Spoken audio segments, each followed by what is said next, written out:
Welcome to another episode of Peers Over Beers, your favorite digital and social evangelist podcast with your industry veteran hosts, Chris Detzel. This podcast starts now. All right, welcome to another Peers Over Beers. I'm Chris Detzel, and I'm Elizabeth Kinsey. hi, Elizabeth. How are you again? I am doing well. How are you this week, Chris? I'm doing well. So, next time I'm not going to, do the introduction. I'm just you say who you are because you're no longer a guest. You're just who you are, but you're. I feel like I've been here timer. enough that I can just come right in on that intro without any. It's just a smooth landing. Exactly. So our pre-show, we're talking a little bit about planning. So both of ours planning is starts really in we call it FY23, and it's in February, and I think yours is too. So what does that mean to you? Planning and everything else. Yeah, I think so. We're the same. Our fiscal year starts in February, so we're in FY23 right now, and we definitely start planning, before February 1st. Yeah. What are the big things that we want to do? And that starts really at the company level, at the exec level, and then kind of comes down into marketing. There's a lot of collaboration. Since we were acquired by Salesforce, we started using their planning methodology, and measurement methodology, which is called the V2 Mom. You can go over to Trailhead and take a course on V2 Mom, learn all about it. But essentially, it's a way to organize your goals and how you're going to measure yourself and really prioritize. And so it stands for vision, values, methods, obstacles, and measures. I'm like, shit, I should have written that down. I always forget what that, but it's too many. It's such an interesting acronym. Anyway, the more you say it, the more you'll get. The more you say it, the more you forget what it actually means because you just know intrinsically what it means. Yeah. You're like, it's a V2 Mom. But it's similar in ways to like OKRs out of Google or any myriad of different ways that you can plan objectives and how you'll measure your results. So for us, we're working towards the plan for the whole year. The V2 Mom will definitely kind of change and, is flexible, which is something I like about it. And the other thing I really like about it is that the methods that you're using are not just a list of tactics that you're going to take. It's really like, what is the impact that we're going to have and how are we going to get that? What are we going to deliver? And then you can list all the tactics underneath that. But it prioritizes them. So, that first one, that is your top level priority. So it really gives you a path for what do we need to work on? What are we collectively working on? So for us, we're kind of right in the team level. So it comes down to me through marketing, since we're in the marketing org, which is something that was interesting that we were talking about earlier as well. But so we're in the throes of that. So we've got like all the things that we think we want to measure ourselves against. All the vision is in, the values are in. So now it's just fine tuning everything. And in the meantime, we've been doing stuff. So it's not like that train ever stops. You're always planning and doing at the same time.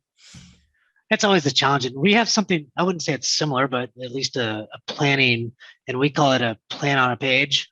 So basically, all the way from the CEO and his executives, each department has a plan on a page, and then it funnels down from the executives down to me and us, and we kind of deliver our own plan on the page. So, we'll have kind of what we call how we win initiatives, key priorities and outcomes, and then how are we measured by those things.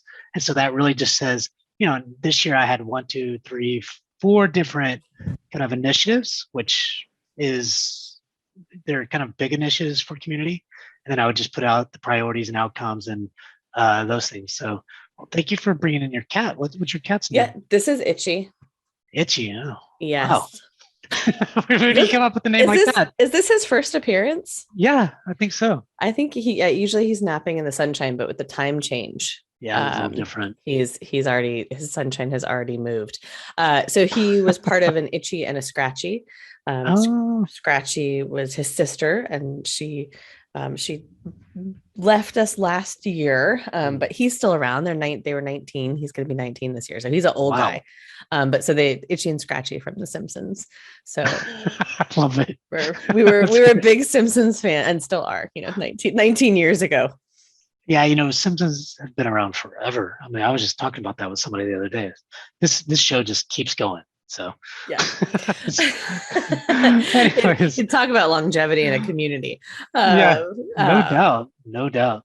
We digress a little bit, but that's okay. We did. That's the cat is always worth a digression. It is. Absolutely. Anytime anyone brings an animal into like a work from home situation or a kid or anything, I'm like, no, we need to stop, acknowledge, say hello, say hi. If how's it going? I feel Wave cheated. A little bit. I feel cheated if it's just like a guest appearance and no one acknowledges it. It's like, am I seeing the same thing you're seeing? Anyways, so we're kind of playing on the page, and then I'll create another slide or two that has all the tactical initiative or things that I'm going to go do to drive those particular, outcomes. So does that make sense? Yep, totally. I think the other thing, I love the idea of like the plan on a page. It just sounds very encapsulated. And I think it's always good. One of the things that I'm really bad at, obviously, is brevity. Like I'm just terrible at it. And so for me, when I'm planning, it's like, how can I get this down to fewer words every single time? And that's like the biggest thing for me is like, how do I make sure that I'm not being over the top? Like, well, the way I do it, the plan on the page, you just make the word smaller. So what are some of the things that I'm interested in? I'll share some too, but what are some things you want to accomplish, big picture anyways, for this year? Yeah. So, I think growth is always something that's top of mind for communities that are still in. Do you mean acquisition, basically? No, I mean like acquisition of community members, but not necessarily. Yeah.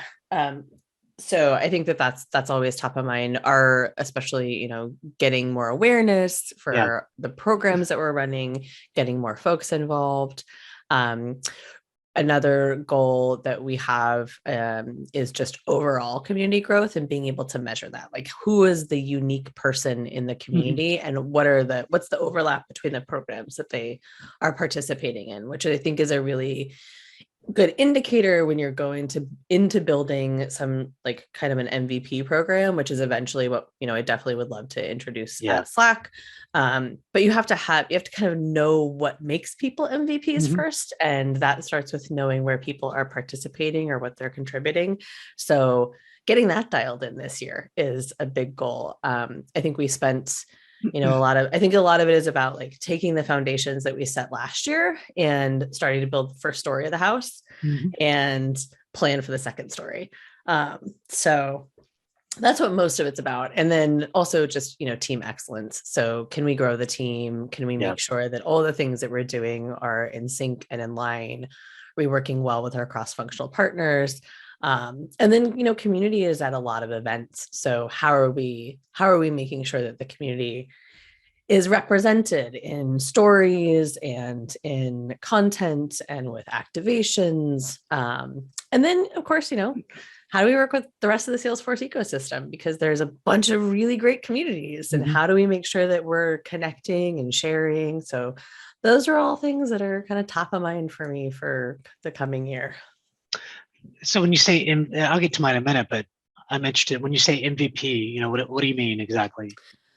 So I think I've seen there's a bunch of examples of this in kind of B2B communities where folks they have sort of a higher class of community member that is usually application based. It's usually review based. It's all around what are you contributing to the ecosystem? So a lot of times it'll be, you're creating content on your own and you're, sharing that out with people. You're helping to educate others.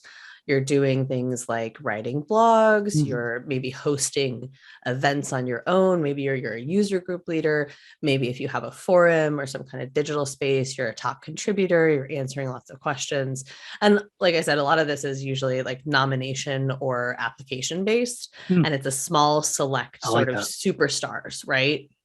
So Kind of like But a super user program. yeah, Basically. like a lot like a super user program. Yeah. Or like, and so I've heard them called champions programs before, but I think Just whatever, that's like, I think the nomenclature is, MVP. variable, but Yeah. I would say it's like the most MVP, most valuable players. So I like that. So something that I'm doing is developing a rewards recognition and gamification program, and so really what I want to do is, and a lot of communities have this, but really to start identifying, and I'm going to start calling it MVPs, because, super users is just, I don't know, maybe it sounds a little old school, but MVP, I feel like they need capes if they're going to be yeah. super users. Like you just can't have a program like that without a cape. And, not everybody looks good in a cape. So and I'm thinking and super, you're getting me off again, Elizabeth. So I know, I'm terrible. But I think of super users as being a person that just really wants to answer a bunch of questions, and maybe they're not doing much else. So maybe the MVP is kind of the word for it, but is really starting to get to that MVP. So that, as of now, I'm a team of one, but I'm hoping to hire somebody either by May, well, hopefully by May. So if I we'll see. But if I can do that, they can kind of run with that. Why I can do some more more strategic things. But I definitely want to have that in place, or at least, skeleton part of that. So that person can just kind of run with that particular piece of it, because, I think that, identifying those and developing those advocates and MVPs is going to be key. And I believe that, I don't know what you guys have around rewards, recognition, gamification, badges and swag and all this stuff. I'm sure you guys give some stuff away, but that's what I want to get to. That's one big piece for the year. But the other big pieces for me is, so I also own what I call Reltio Executive Council. So it's the executives that of our customers that get together 4 times a year, and we sort of kind of throw out our roadmap and say, this is what we're thinking, this is what we're going to go into, and they help influence that particular roadmap and a bunch of other stuff. There's case studies and things, but at that level, a lot of those folks are CIOs and chief data officers and those kind of folks. So how do you not just meet 4 times a year, but how do you kind of leverage that community of people to not just do things for you, but to really connect on a higher level basis? And one of the things that I really want to start thinking about is, and Slack has, a great following, and, people love Slack. And so and people love our product too. It's a little different. People will pay lots of money, and it's highly complex, and it's highly, so Slack can be complex depending on what you're doing, but for the most part, you turn it on and you're just slacking people. I mean, I'm not saying there's not integrations that people need help with, and some hard stuff, right? There's definitely, and I think it depends on what level you're on, but I get what you're saying. Like there's a different level of complexity and especially on that kind of enterprise software level where you're talking to that high level decision maker and then getting their feedback in is so important. And I think that there's something and I was talking to my CEO the other day about kind of this view of truly what is community. So he was saying, Chris, right now we just started the executive council a year ago, but how do we develop that into many executive councils and many sub councils and things like that? And then having people, kind of like Bevy does in a way, they just have people running events for them, CMX events. That's what we do. You know what I mean? Yeah. I mean, that's what our community user groups And I'm like, that's what I want to do. Like, how do I go do that? And that is the key at the end of the day, is I can have people from all over the world that I don't have to be at. And I can have a platform that, really, in theory, have something that really kind of, gets those people in, you get their emails and everything else. And you can really kind of just go deep and wide into the community. Wherever you are, you just give people access to things, maybe give them some swag and just some help and things like that. That's what I want to create and do at the end of the day. And that to me is awareness.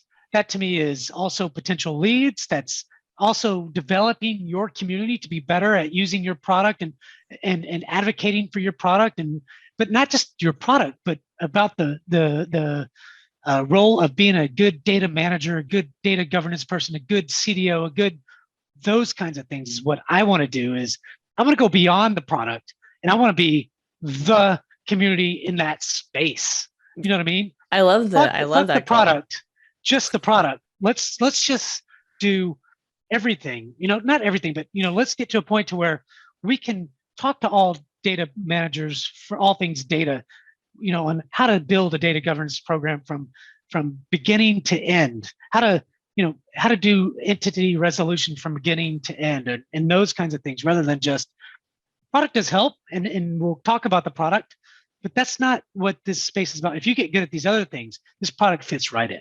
You know what I mean? Well, I think it's interesting.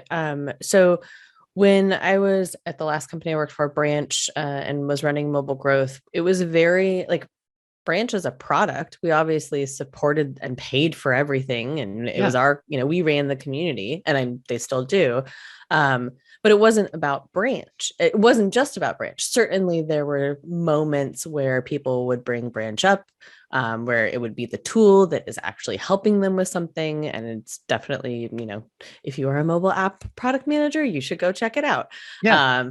But it was about how do you grow your mobile app? How do you make a better app? How do you increase or decrease friction for your users? How do you design, how do you make sure that, when iOS or Android changes something, that as an ads manager, it doesn't, totally screw up your whole world? So it's beyond the product. And I think that that's a really successful tactic to take. If your community, which is, your product is central to, but also has that, and the TED Talk thought leadership time too, but that stuff's important. I mean, it's part of customer education, right? It's part of that community education, because if you don't have the vision to see how the product can be used, it's a lot harder to get enthusiastic about the product. So I think they are very important sides of the same coin, in that, understanding the art of the possible is something that we like to say at Slack. Understanding the art of the possible, but then also understanding how to execute on that art. Like, it's great to take painting classes, but if you don't ever put a paintbrush to a canvas, then who cares? And it's great if you're just messing around, but if you don't have an idea of what you're doing or what you'd like to see the outcome of, or a vision, you're just painting a house, right? So I think they're the same thing. Lots of metaphors there, lots of mixed metaphors. No, these are great because, I can just take some of those stuff and put them out on audio or whatever. And, look, I think there'll always be a reason to have a product community, for people to get help on how they can do certain things with the product. But I'm also thinking about beyond that. And so when I think about that roadmap, which,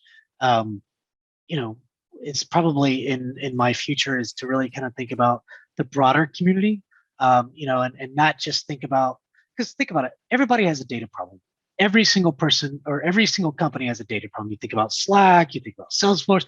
It doesn't matter what company it is. Big companies, smaller companies start running into that. There's these different business systems that really are disconnected from each other. So nobody has a single view of their customer or even a single view of their product. One of our customers, for example, uses or has, let's just call it an aspirin of some sort, right? Like, think about the aspirins. There's a 5-pack, 10-pack, 20-pack, 150-pack. There's extra strength, non-strength. They're sold by, pharmaceuticals. They're sold in the store somewhere else, or at Target or wherever else. And so you try to think about how many different business systems are in that manages all of those aspirin-like things, right? And so think about if you had one single view. The reason, I'm not trying to promote the product, but Reltio does that. And so it's not just for IT people. Now, when people think of master data management, they think, oh my God, that just hurts my ears. That's a lot of words. Yeah, it's a lot of words. But when you think of being able to get a single view of your customer, or you have a data problem, we can fix your data problem to where you don't have all these disparate systems. A marketer's interested, a sales leader's interested. We don't just have to look at the CDOs and CIOs and the IT-ish kind of people. So that's the kind of community I want to build is, you have a data problem, here's how you fix it. Here's the sales, here's the way you do it. Or it could even be by industry, whether it's, but it's the same, it's solving the same problems, Yeah. That's the kind of community I want to try to think of. got very excited about that for a minute. Sorry about that. We'll allow it. But that's kind of what I think about, or when I look at my plan on the page, so those are some of the things I'm thinking about. Something that we did start thinking about is, what was it earlier? We started talking about something. I think we were talking about where community lives in an org. We were talking about kind of were, yeah. Yeah, we were talking about how we're both in marketing and how that's sometimes good and sometimes feels maybe not great. I thought it was interesting. I don't know if you saw the CMX industry reports came out this week. I saw it. I didn't get to read it yet. Lots of really interesting stuff in there. I think by far the most interesting thing, or one of the interesting things to me, is that most of the respondents, I think it was, I don't remember the exact number, but a lot of them are in the marketing org. Mm-hmm. And at the same time, their community goals shifted to acquisition. Mm-hmm. So one of the primary goals. And it's no surprise to me that if you are in marketing, then a goal that you have for your community is going to be acquisition. Of course. I think I think it's really interesting also looking at the size of the communities and the size of the companies and how that relates to whether or not someone is focused on acquisition versus on something like success or product education or any of the things that we were just talking about. But yeah, that's what we were talking about earlier. I mean, what do you think about marketing being a where community tends to live? I think that, so the last couple of organizations I've been at, I was in the customer org or, customer success area. And, so I thought of it that way a lot of, like you were saying, education or get the most out of the product or get them help. So some of it's support, some of it's education and those things. And even at Reltio, I was put into the customer org for the first, I don't know, almost a year. Until recently, I moved over to the marketing. And I do find that it's a different language and a different mindset, because marketing cares about and sales, they work together most of the time to really think about acquiring new customers. So they're just trying to get new. And so have to change sort of my language, not language, but the way I've got to continue some of the same things I did before from a customer and haven't changed that. But I also have to look for opportunities to where, am I bringing in new business, potential opportunities? Am I, are my, when I look at the webinar program, I call it the Reltio Community Show. But when I look at that program, and I try to do one a week or one every other week, and I'm now pushing those contacts directly into Marketo, which goes into Salesforce and all that stuff. But from an influence standpoint, one, is it affecting potential new pipelines or people that aren't customers coming in? Are they prospects? Two is, am I influencing existing pipeline that might be for an existing customer? So we are starting to track some of that. So that's positive, and I do get leads in the community. So how do I push some of that into that? So I think that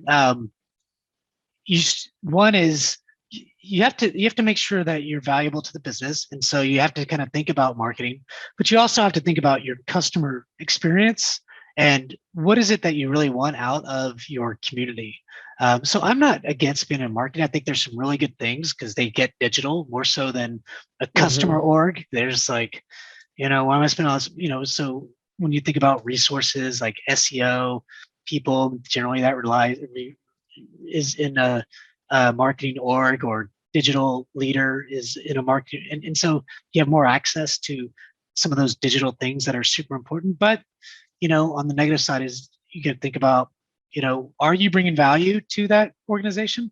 If not, then you really got to think about and become really good friends with the executives on the customer side or product side, whatever value you're bringing, and get them on your side to kind of push some of that. Because here's the thing: is customer isn't really an organizational thing. It touches product, everybody, it touches support, it touches customer success, it touches marketing, it touches a lot of shit, and so it's hard to really. But as the leader, we have to kind of hone that in and say, who is our audience, and present to that audience. Like, yes, I'll give you one example. Is yesterday I was thinking like, I had to present in front of a marketing campaign team. So it basically is marketing and sales together. And so they're going over the data around some of the campaigns they're doing and all this other stuff. And I thought like the day before, I was like, what am I going to present to this team? I got to really kind of think about that. And I did. I thought about, well, hey, there was this opportunity that came in because of community the other day. I'm going to talk about that. There's and then there were some other things that were more geared around, like we have an Ask Me Anything with our CTO Manish and founder. Well, I can have a marketing campaign and bring in leads, so we can do that. But I can also bring in existing customers to ask Manish anything. So, that's another opportunity. And then I have a customer case study that's going to talk about Reltio master data management on one of our webinars in May. And how they got value and all this stuff. It's public now, but then I talked about that and say, hey, look, if leads want to know how Reltio provides value, or let's push that out. But also people in our community they're going to be interested too, and then we can track that over time to see if that provided any opportunities. But at the very least, we get some leads out of it, and we have an acquisition. We acquire new customers on community, but we also acquire as a business. So I don't know if that helps or answers the question, but I think you have to think the way that the department that you're in thinks, but then whoever you're talking to, it goes for anything, customer and stuff like that.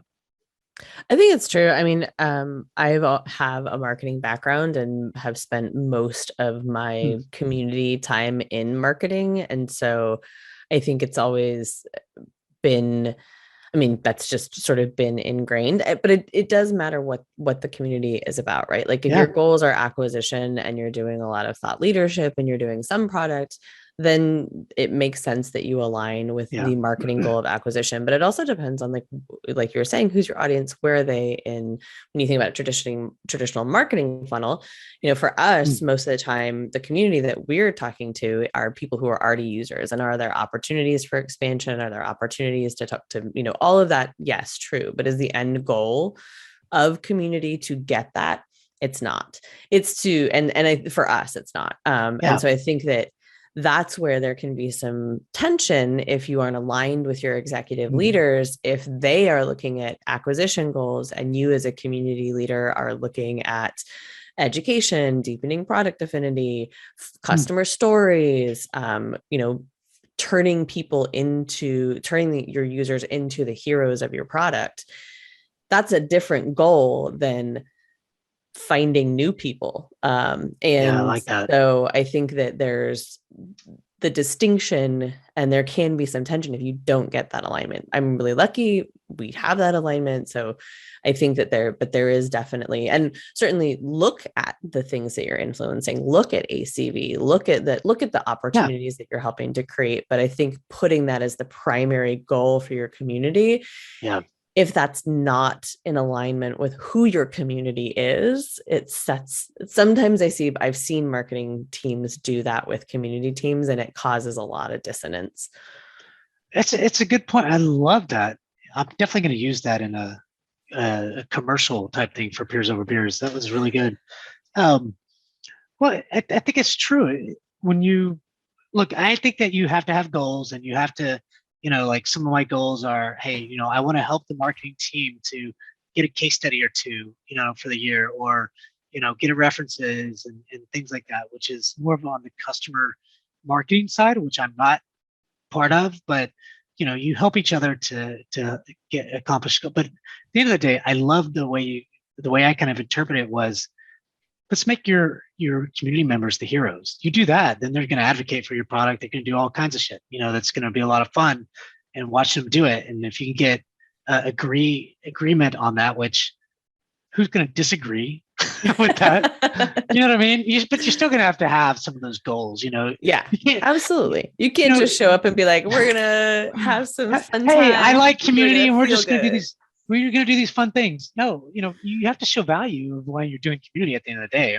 But, more and more you're starting to see kind of these executives, and more so for me, it's our CEO that just really believes in it, and you can't have any better supporter than your CEO. Absolutely. Amen. Yeah, but it still worked because not everybody else thinks that same way, you know? So I don't know. That was good. I really like that, how you kind of mentioned that in the marketing piece. That was really good because that resonates with me really good, really well. So Oh my you, goodness, I'm being attacked by the cat. Itchy's like, just loving you. I mean, he's just he's a big needs attention. he's a cuddly little monster, and he's also likes to climb. He's a little mountain climber. So And for 19, gets around really well. he can't really jump up very high anymore, but he can yell very loud for you to pick him up. So it works out. He makes do. He's adapted. Hold me. Well, anything else that, when you think of the rest of this year that you wanted to kind of, or that you guys are thinking about?